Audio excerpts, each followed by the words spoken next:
flute is made of gold. This particular one is made of gold. They're most often made in silver, but people use wood flutes now again, as they used to many years ago. Of course, it's a woodwind instrument, but this one is 14 karat gold. This particular instrument was made for me specifically by the Yamaha company. It's my own scale and a specially designed head joint.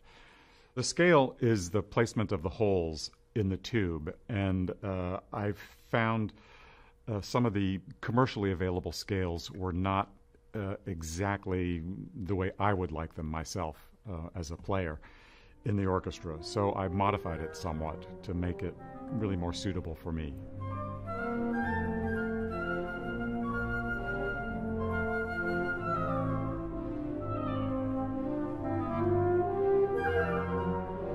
One controls the sound tremendously the way you blow, and I think the way you blow is how you create the tone, really, in the same way that it's not just the action of blowing that creates the tone, in the same way that on a string player, a stringed instrument, just drawing a bow across the string isn't what creates the tone.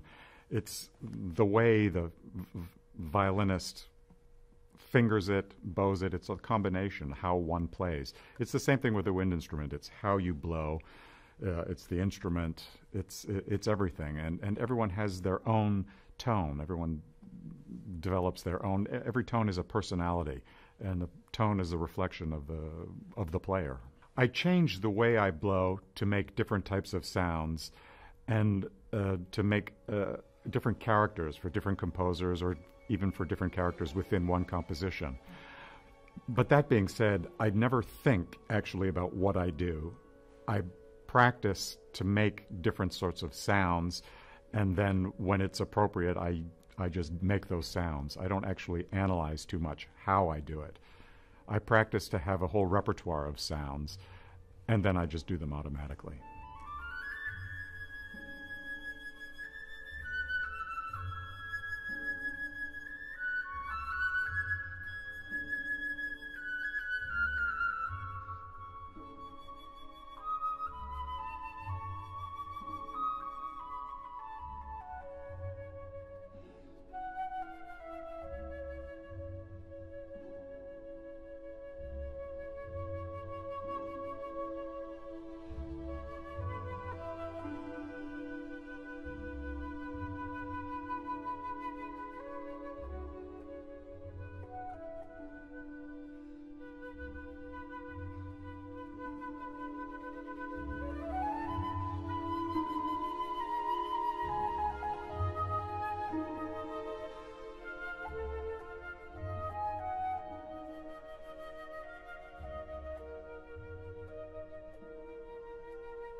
I will approach very differently the different composers. Ravel, for example, the Daphnis and Chloe suite, which has a huge flute solo, I'm going to think of that completely differently from the way I'm going to play in a Beethoven symphony, or a Dvorak symphony, or even the Shostakovich symphony.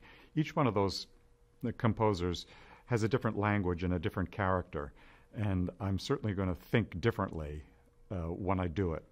It's probably mostly for me, but the hope is that it translates to the audience and that they understand the difference in playing. I mean, one should hear a Beethoven symphony very differently from the way one should hear a Brahms symphony. And the players have to reflect that. That's part of our job as interpreters, is to show those differences.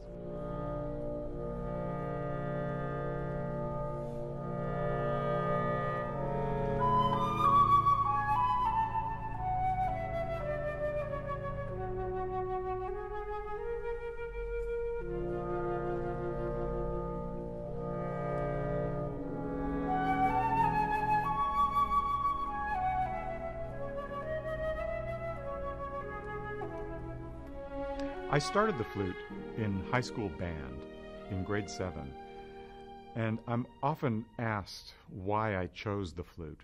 And I'll be perfectly honest, I don't remember.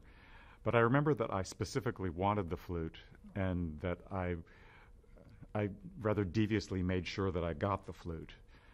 My older brother was a cellist, so there was music in the family, but it's not a family of musicians.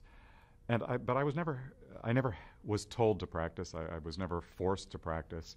It's just something that I enjoyed doing. Once I started playing, I just never had any interest in anything else. It was the one thing that I did. I got fairly good fairly early, and of course success makes one want to continue. It's so encouraging, and I just love doing it.